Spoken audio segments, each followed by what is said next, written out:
So we have a few art teachers. I see a first grade teacher. Kindergarten, all right. So if you're just joining us, please go to chat, type your name, your school, and what you teach. So we're all elementary. We have some art teachers and we have some classroom teachers, it looks like. I'll give everybody just maybe one more minute to go ahead and type your name, your school, and what you teach in chat.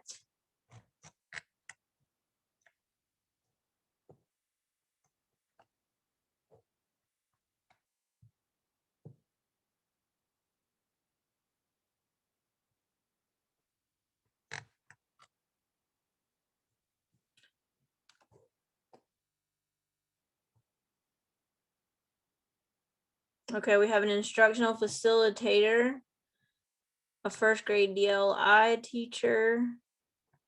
So kind of a wide range of elementary educators. And there will be aspects of this professional development that will lean a little bit more toward art. And then there will be aspects that will lean a little bit more toward the regular classroom. And my hopes are just to kind of give you a foundation to help you kind of think in the right direction. As I work with teachers, I find that sometimes there's integration happening and they just don't quite realize it. Or classroom teachers think that we're asking them to create a masterpiece, or the art teacher thinks we're asking them to stop and, teach reading. And that's not exactly what we're talking about. So let's jump right into the presentation. You will find that the focus of the presentation today will be arts integration with reading or literacy. And then next week, we'll focus a little bit more on math. There will be some movement and maybe just a little bit of integration in some social studies, but for the most part, just a focus on math and reading. And there will be times that I'll ask you to participate in a way that I would ask my students to participate. And then there will be other moments where I'm going to ask you to participate, just as a teacher and learning together. So my name is Amanda Gordon, and I do teach art. This is my 17th year teaching art. I also am the A+ and magnet coordinator at my school, and I'll explain what that means a little bit more.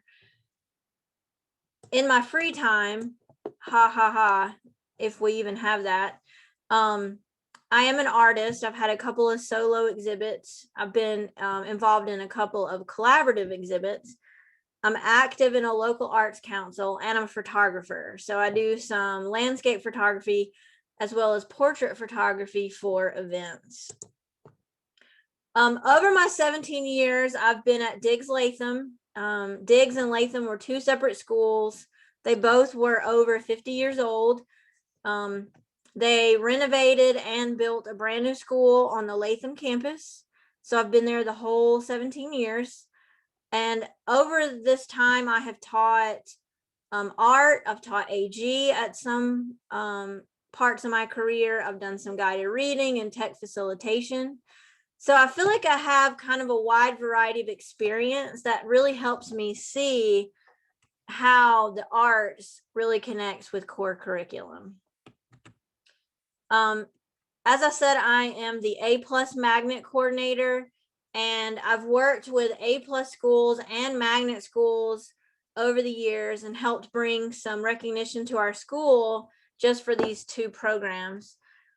If you are an A+ school, you accept these 8 essentials with a focus on arts integration, and you set up your school climate, your schedule, the basic infrastructure to sort of facilitate the focus on these essentials. Now, obviously, you can have arts integration without becoming an A+ school, but we get some extra professional development and support because we have taken on this philosophy.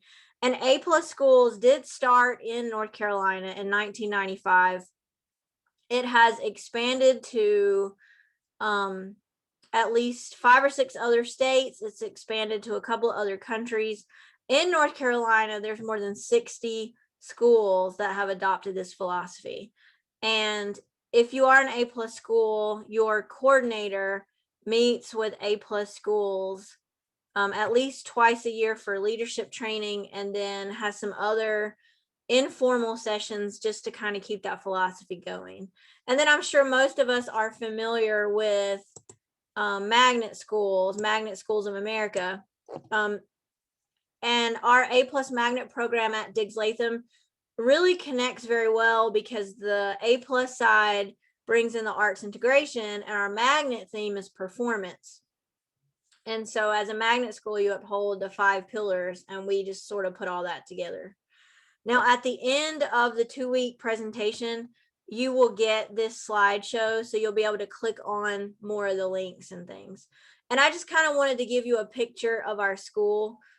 We find unique ways to integrate and celebrate our theme with several spirit weeks and in person as well as virtual performances now, and so on and so forth. So as we get started, I want to give you a link in the chat, and you're going to go on to Padlet, and I would like for you to answer these 3 questions. What do you hope to gain from this PD?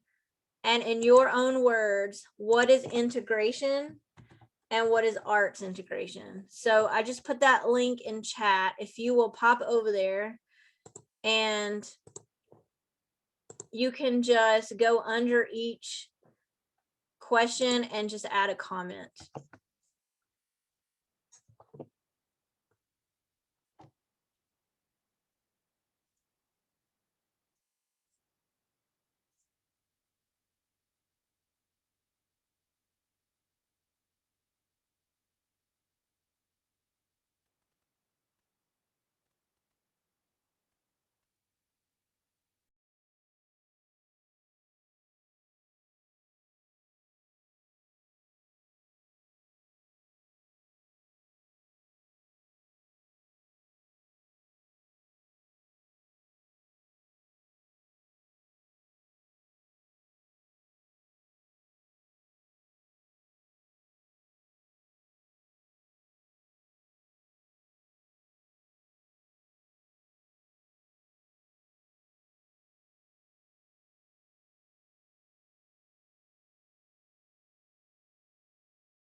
All right, so if you just take a look at a few of the answers, I know some people are still responding. So you guys are looking for some specific lesson ideas and ways to connect core and encore. So hopefully we'll do that for you in the next couple of weeks. And I asked you about integration and arts integration because obviously, you know, we're sort of talking about the same concept, but slightly different, because obviously we know that you can integrate technology, or you can integrate movement, or you can integrate real life scenarios. So you guys kind of have a basic general understanding. So we're all kind of in the right direction. Let me slide back to the presentation.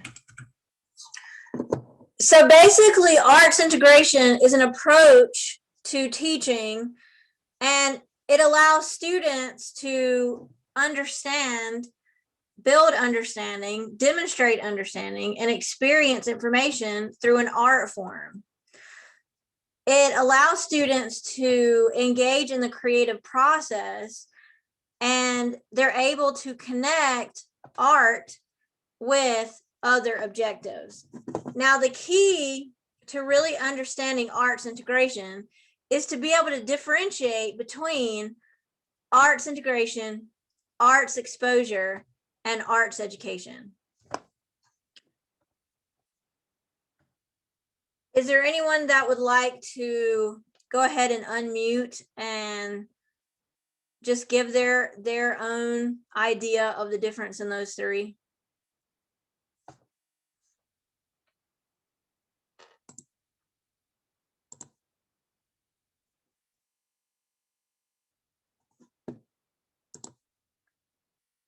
All right, so many people think of arts exposure as integration, and truly it's not. Now, arts exposure, can be a positive thing in order to help students learn, and to just find unique ways to teach.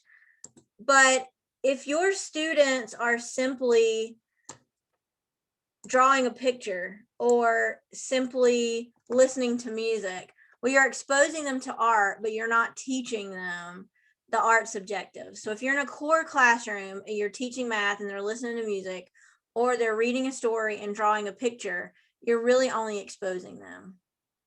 And if you're in the art classroom and you're reading a text, you're simply exposing them. But when you truly teach arts objectives along with the core curriculum, then that's when you have arts integration. So if you're in the art classroom and you read that text and you talk about main idea and details and what kind of text it is, obviously it's probably informational and not fictional, unless you choose a children's book to look at the illustrations. But when you truly start to teach those core concepts of both subjects, that's when you have true integration. Now, obviously, arts education is basically what happens in specials, or the encore classes. Obviously, art, music, band, PE, etc., does have their own curriculum to teach. But true arts integration is when you learn across the curriculum, and you really create a deeper learning experience, because the students have time to, as we already said, engage in the creative process. It offers additional ways to assess their learning, because if they can apply what they've learned to a work of art, then it shows deeper understanding. And when you are teaching reading objectives with art objectives, or math objectives with art objectives, then you have true integration. If you are not teaching both objectives, it's not true integration. And the last couple of years, I've done some very deliberate collaboration with our AG department. These are some photos from a field trip and an outside activity. So there was an American art exhibit at Renolda House. And so the AIG students did some research on different artists, and they were able to, write a paper, create a brochure, make a movie poster, write a newspaper to show what they found. And then they came to the art class and joined my art club. And my art club painted landscapes in the style of several American artists. And we took a day where we went outside and used tools to paint like Jackson Pollock. And I'm sure everybody's familiar with Jackson Pollock, where we dripped paint and splashed and poured and used found objects to create that different texture. And then our culminating event was the field trip to Renolda House. So in the art room, we integrated what they had learned through their research to go through the art making process and create the project. And then back in the AG classroom, they brought more that literacy connection with the writing and so on. Any questions or comments so far?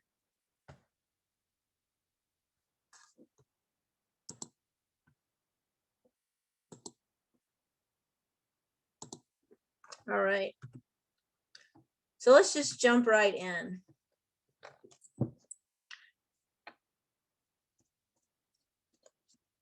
So anything that you can teach, any concept that you can review with text, a book, a poem, you can teach with a work of art. So we're going to look at this work of art and we're going to process it and dissect it as if we were reading this work of art. Now, if you're familiar with this piece, I would ask you to, for a moment, just pretend that you're not. Let's just sort of discuss what we see literally. If you know the title, we're going to hold that for a moment. And so if you were looking at this as a book, then there would be steps that you would walk through in the guided reading process, and then the retelling of the story. So you have your pre-reading activities, during reading activities, and after reading. So first of all, we're going to take a picture walk. Well, we have one picture here, but with a lot of detail. So either you can choose to unmute or use the chat box. And I want you to just tell me what you see, what you literally see in this picture.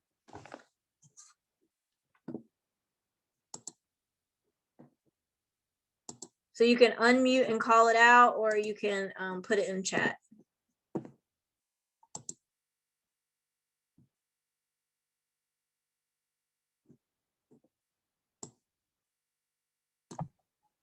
All right, you've got two men that seem to be walking and talking in the middle of a very large crowd that is also involved with a lot of conversation, mostly small groups. Sure. In chat, someone says a man lying on the steps. All right, keep going. You can type in chat or you can feel free to unmute. Some people are standing and some are sitting. Sure.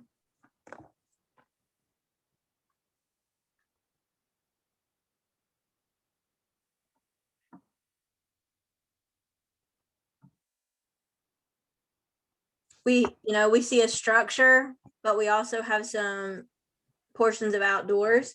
All right, in chat, the comment says people doing different things in one place. Mm-hmm. Some people are alone in their thoughts and some are actually interacting. Absolutely. Kristen says her eyes are drawn to the focal point of several arches. I notice the squares on the floor.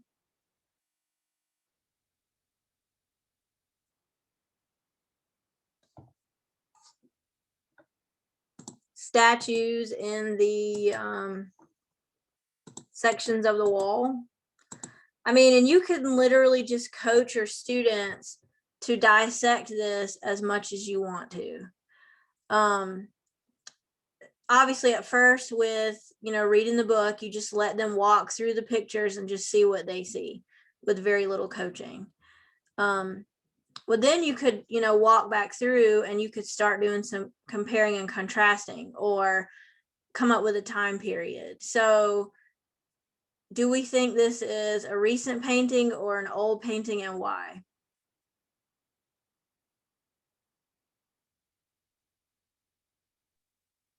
Old because of the structure, the clothing.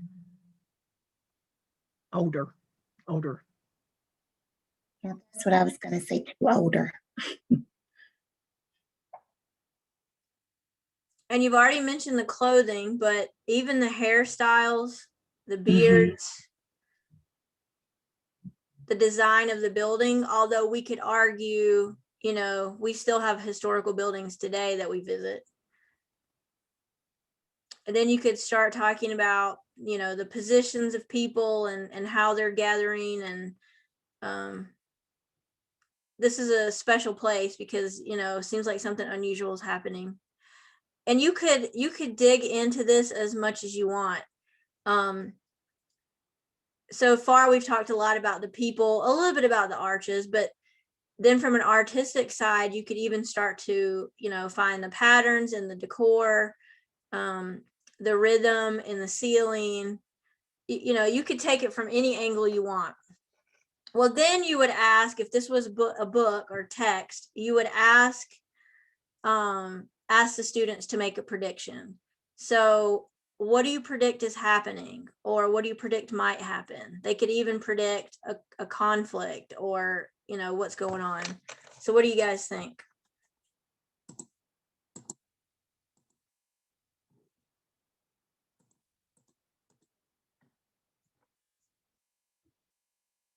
You can unmute or you can put it in chat.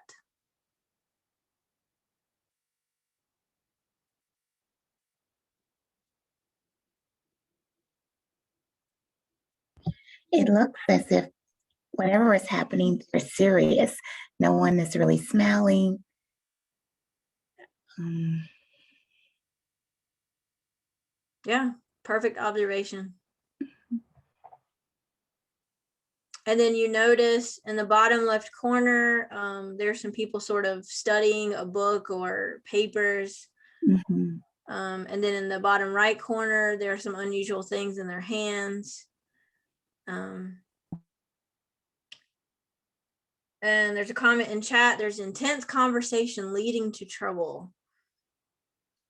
And obviously, you know, our predictions and student predictions would be based on what you see, but until you have more information, or until you read the book, read the painting, you know, it's all a guess.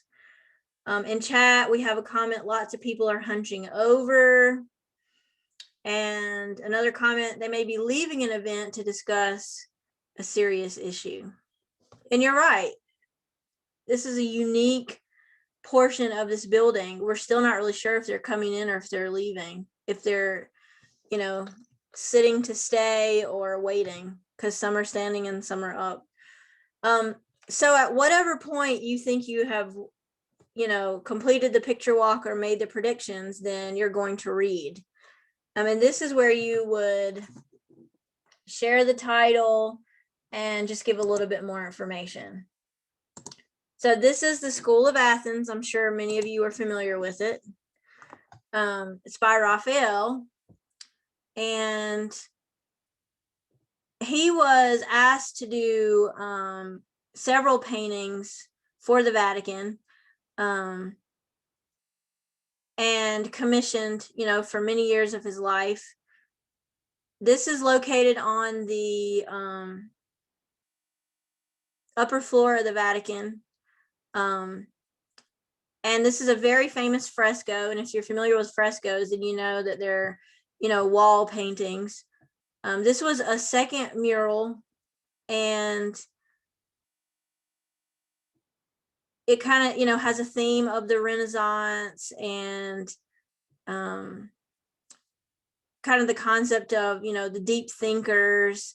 It's a very classical piece, very realistic.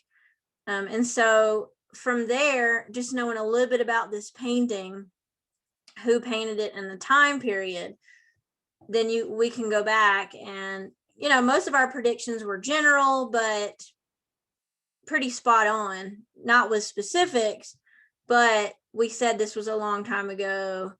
And now we know, you know, the location and a little bit more about what was happening. And then after reading, you could go back and have the students retell the story. And so now we know, what is the setting of this painting, or what is the setting of this story?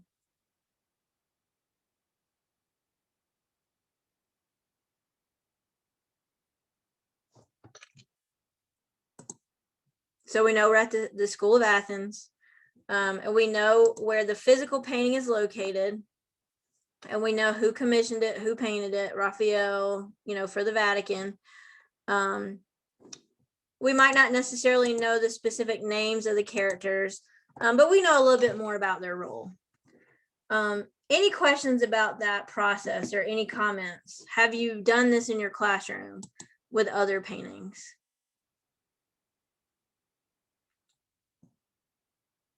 All right, so I see some people shaking their head. And obviously, I mean, you could choose any painting with any subject. You may choose something that is more connected to, today, or a theme of today. I just kind of happened to, choose this one just because of that unusual arch and just being able to look at the people and their clothing. But you could do this with any work of art.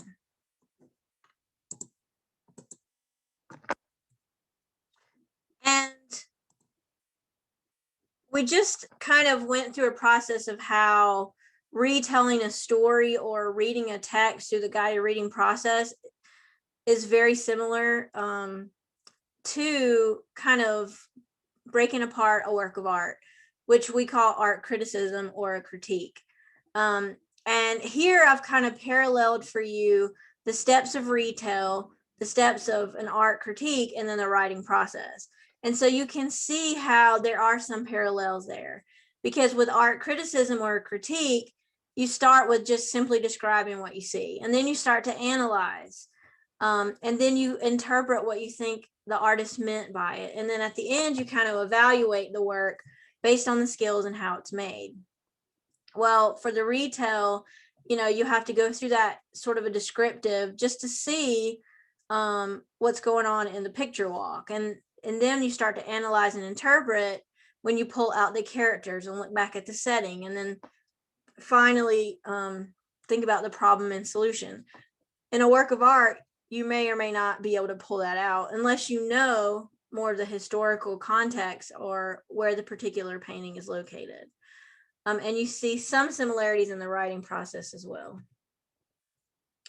All right, so I want you to, we're switching gears a little bit. I want you to grab that scratch paper that you have and any kind of a writing or drawing instrument. And I want you to respond to this quote visually with images, a sketch, whatever comes to mind.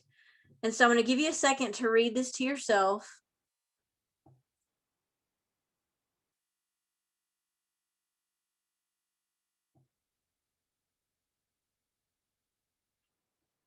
Arts integration seems to be the best form of differentiation out there because it taps into so many different interests and abilities and forms of learning. So I want you to respond to that prompt. Now, obviously, this is a prompt specifically for us, but you could give your students a question, a statement, a quote, and they could respond to it in images, pictures, or any particular art form. So I want you to think about this quote. I'm going to give you about 5 minutes to come up with an image, and then we'll share out. Does anybody have any questions right now?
About 2 more minutes to finish up and then we'll share.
All right, if you would like to share your drawing, feel free to unmute and tell us a little bit about what you drew and how it illustrated that prompt. I drew a couple of different sketches. One was with an art palette and a paintbrush and a dripping paint for all the different subjects that it could integrate with. And then I also did a light bulb with just different spots of color, just thinking about the different areas that we touch into with children. Do you want to share the drawing with us? I am honestly sitting in the dark to keep my dogs quiet. I just did quick sketches that I doubt you're going to be able to see really well. Oh, okay, sure. Well, thank you. Thanks for You're sharing. welcome.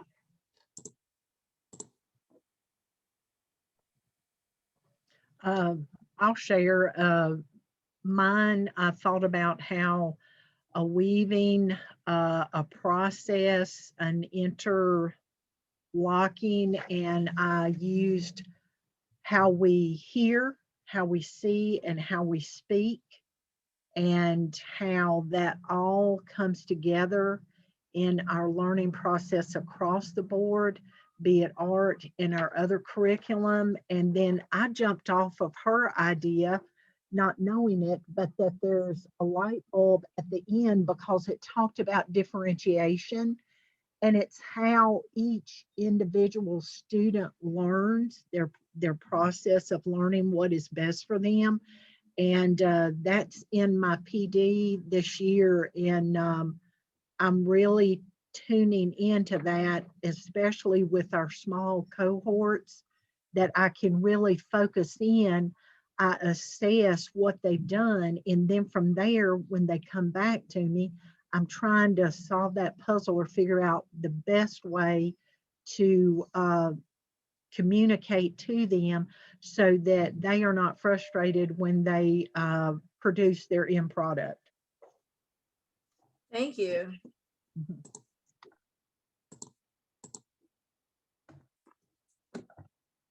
Anyone else? I'll share mine. I felt like it's interconnected, different subjects, different areas, different abilities, and it all comes together. Hope it makes sense. Sure. Thank you. And even with an abstract kind of design, I mean, you could talk about logos and symbolism, so many connections. I was kind of a little bit in the same vein of thought, that person that's sitting there, maybe trying to solve an issue and is brainstorming what they really need to fix what's going on or to answer the question. So kind of pulling from all pieces of knowledge that we have in all different subject areas. Perfect.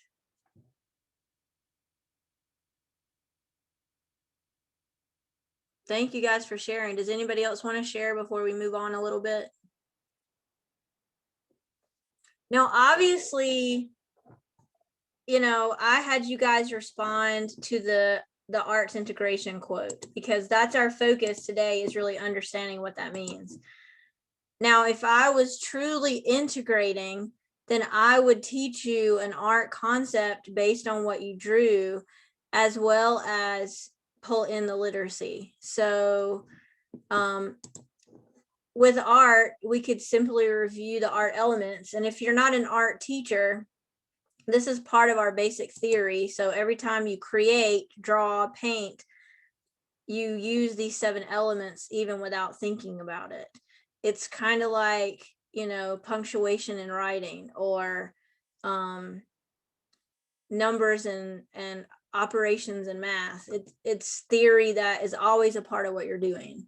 So that would be a curriculum connection, even in just doing this simple drawing. Or from an art perspective, once you have them start to respond to a prompt, you know, you could add a writing component to it, or just that higher order thinking where they're responding to a prompt visually. It's sort of start to tying it all together. All right, any other questions or comments? Can I ask a question, Amanda, please? Yes, sure, go ahead. So the chart that you just showed, should we have that like in something like that in our class where we can have conversation? That's a great idea. Now art teachers have these charts. There's different forms of them, obviously. Okay. But through digital learning, a lot of us have you know, a digital version. But if you are truly teaching art concepts, then sure, you would want to review art elements. But even when you're, you know, this simple activity where we just responded to the prompt, it just depends on what you would want to teach. So you might ask the students draw a landscape as a response, or create a symbol as a response, or let's talk about color mixing. So there's lots of different art concepts you could teach or that you could integrate. I simply left it open-ended to see what you all would do. But when it becomes that true integration, you would teach the art concept, or in the art room, teach that reading and writing concept. So great question. Thank you.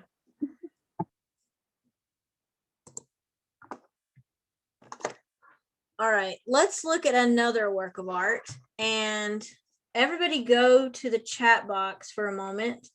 And I want you to type nouns that you see in this work of art. Just list the nouns that you see.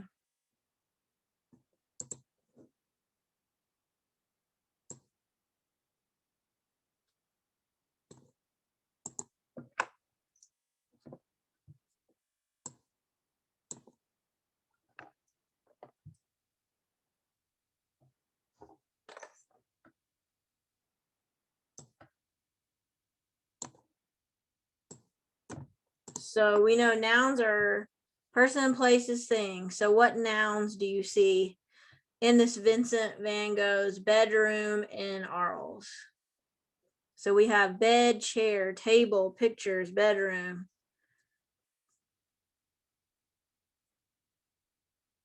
Window. Clothes, book, room, bed, floor, frame, mirror, bottles.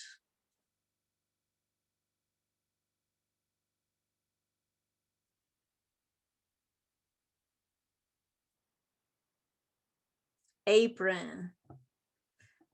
And obviously, you know, each one of us some of us are noticing things others did not see. Some of us are listing some of the same nouns.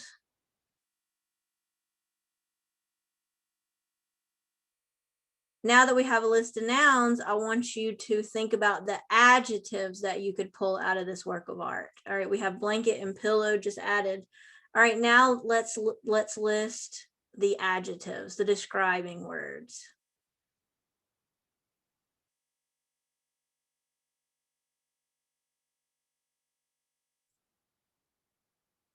We have colorful, cold,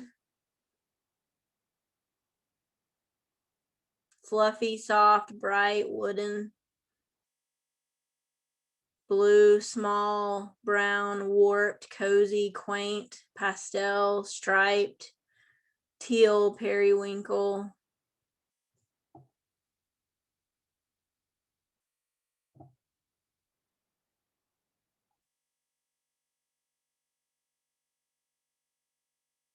Checkered, blue, red, lonely, solitude, antique. Sure. And then obviously, you know, you could put the two together. You could say blue floor or antique chair or, you know, wooden frame. And then obviously when you're talking about adjectives, you could also bring in the concept of facts and opinions.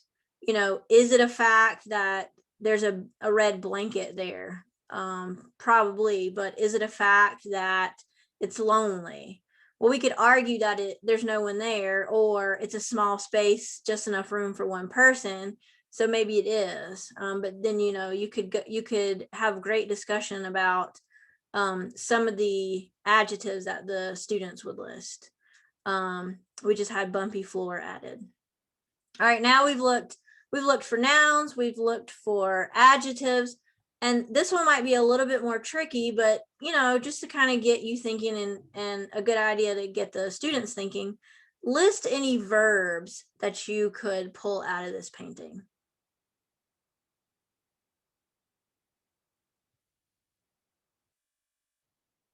Okay, sleep.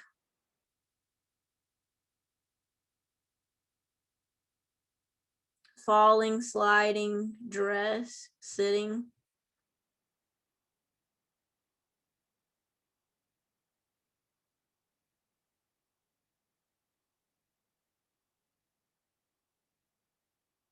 Wearing, lounging, hanging.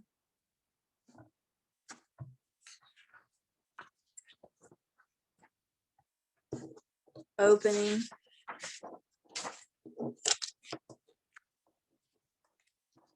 Painting.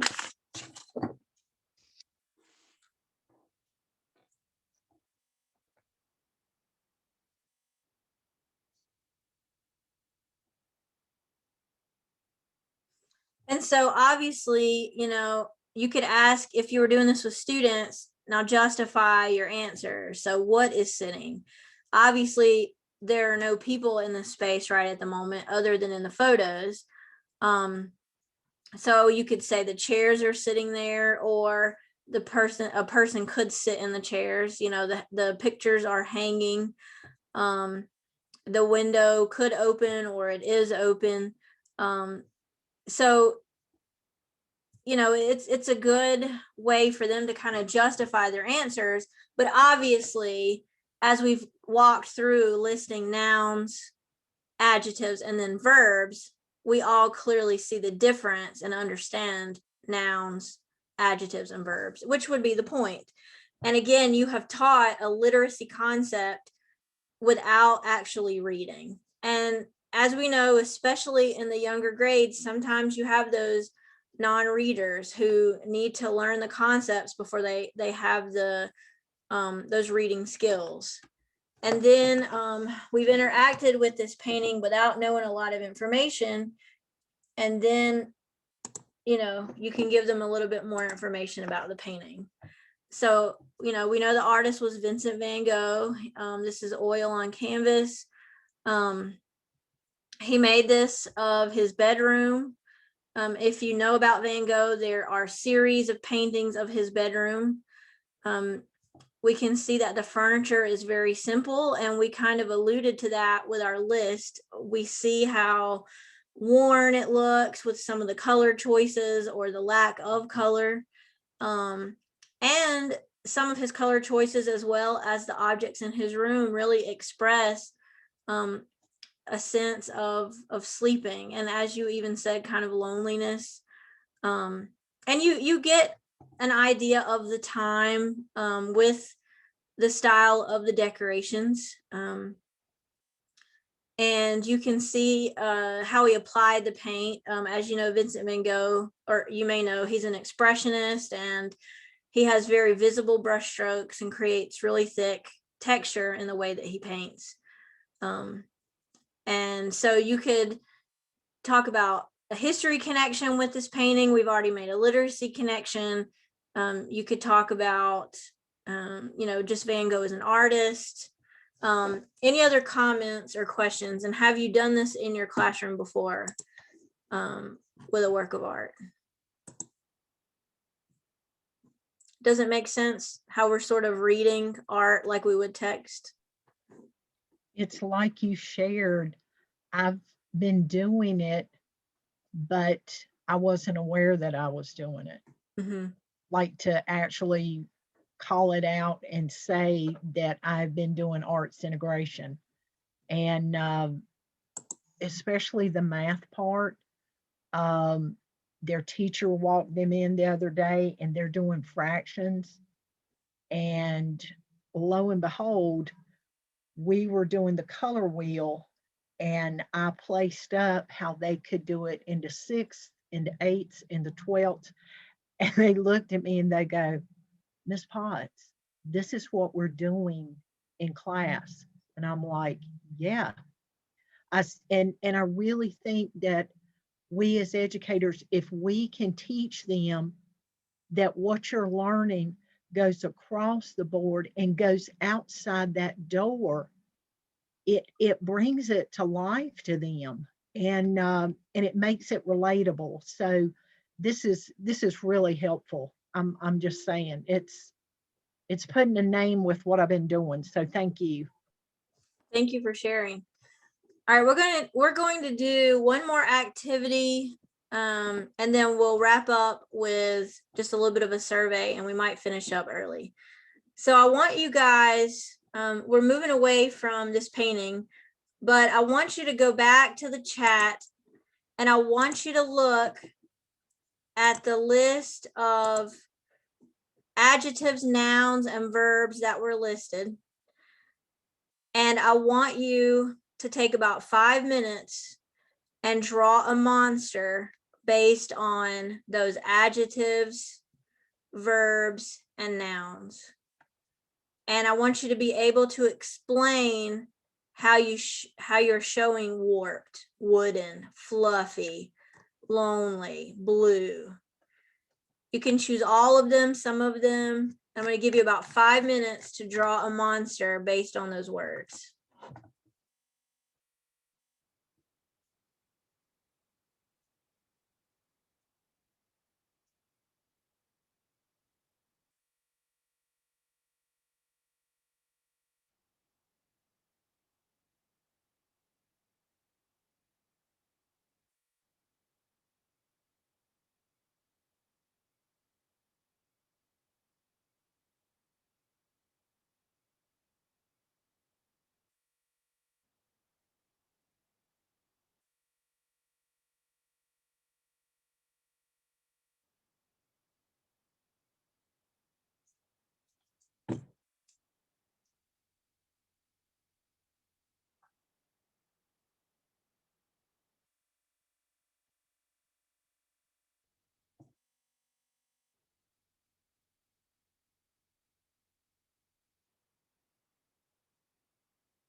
take about another minute and then we'll share out if anyone would like to.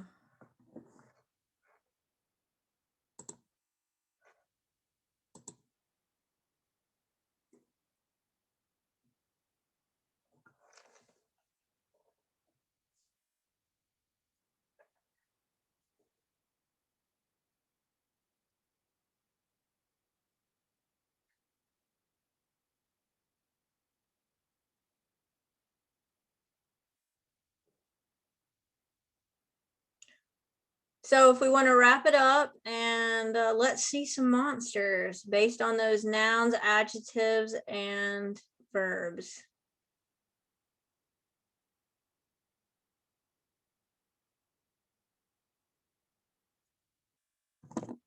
Oh, nice. Tell us which nouns, adjectives, or verbs you focused on. I'm sorry, you're still you're muted. So adjectives, I did bright, small, sleepy. Sorry. Right, and that's the point. You want the kids to be able to justify, their choices. All right, next. I kind of went with, as you started reading them off, the fluffy, the blue, the sad, the wooden. So I just kind of went with what you said. Nice.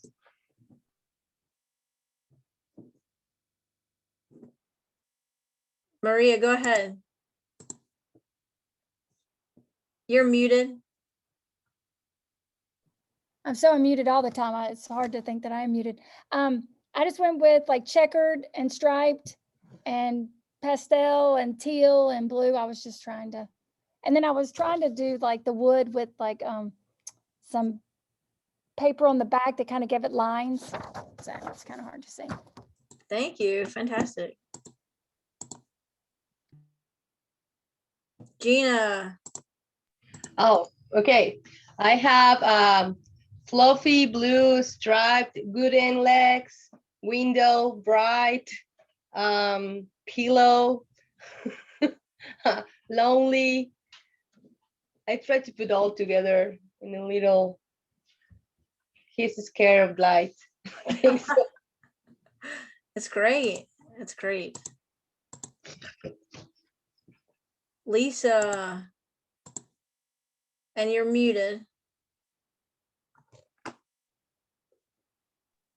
I don't think you can see it. Hold on, let me see if I can shine this light. Again, keeping the dogs happy. I don't know.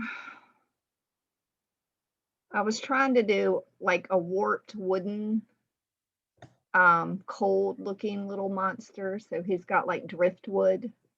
Was kind of the look I was going for. Yeah, there you go. Nice. Was that everyone that wanted to share?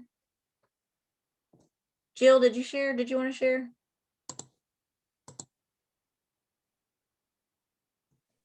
Mine's sort of a jumping off. I think it's interesting. The pillow was the hat, and it had that bumpy wooden pastel stripe kind of feel about it, and bringing it to arms in like in a tight corners, in tight space. Great. So you guys see how this was fun. A lot more than just listening to me talk. And the kids will think they're playing, they're having fun, they're not learning, but you have a deeper understanding of nouns, adjectives, and verbs when you can apply them and create that monster based on those words. And so again, this is just a lot of brainstorming ideas to get you thinking in the right direction of arts integration. So in A+ philosophy, in arts integration philosophy, you're always integrating in so many different directions. Now, again, true integration with movement would tie in a physical education or a dance objective. But there's a couple of different things that you see, even just sort of as a wrapping up activity. One is simply just using movement, because when kids are moving and there's a kinesthetic connection, then they remember concepts a lot better. So I want you guys to think about arts integration, either your own thoughts or something we've talked about today, or just the general discussion.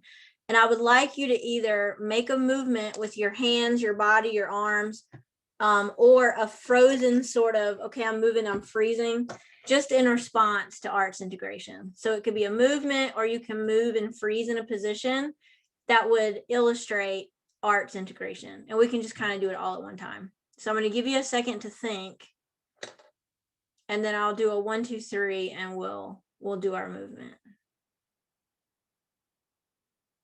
Okay, 1, 2, 3.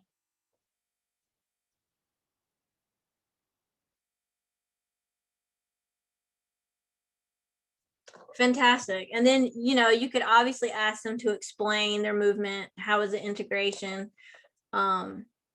And again, they're moving along with thinking of this concept, thinking of the vocabulary, and they're going to remember it. Another really big thing in A+ philosophy is called a tableau, TABLEAU. It's like table with AU on the end. And it works a lot better when you are in person with a group. It's really good for retell. So if they read the story and, just humor me, The Three Little Pigs, and you had a group of 6 people to retell the story, you might have one person be the wolf, 3 people be pigs. The other person could be a house or a tree or a rock. I mean, they get really interesting. And so they would assume the position, here's your tree, ball up into a rock, do something to be the wolf. And so it would be a 1, 2, 3 freeze. And then you would have the group leader or the spokesperson describe what you see. And you can get as silly with it as you want to. I have done this for just a get up and move activity. I'll say strike a tableau to represent a room in your house, and they love being a shower or a toilet. And I mean, they decide what position to get in or how to wrap their body to reflect these objects. It's really kind of funny. But again, you can retell any story with a tableau. So it's basically just a still picture. So like I asked you guys to move and create something, it literally becomes the freeze frame. So if you happen to be the tree, you're the freeze frame of the tree. Or I've even had kids be a couch, so they bend down and somebody sits on their back. Like, it is hilarious. But the deeper thinking, the higher order thinking that they have to do to illustrate and move and then freeze to retell a story or a concept or vocabulary is really nice. So like I said, for us, it would be a little bit difficult unless I send you to breakout rooms and things. But that's another really good way to kind of tie in some movement and some retell. So here's kind of obviously not an exhaustive list, but just kind of some brainstorming other ways to tie art and literacy. We've talked about responding to prompts. It could become journal writing activities. In the art classroom, you could use that idea of making predictions, not just with reading, but if you're introducing a new tool or art medium, have the students predict, how it's going to feel or the way it's going to compare to other art media they've used before.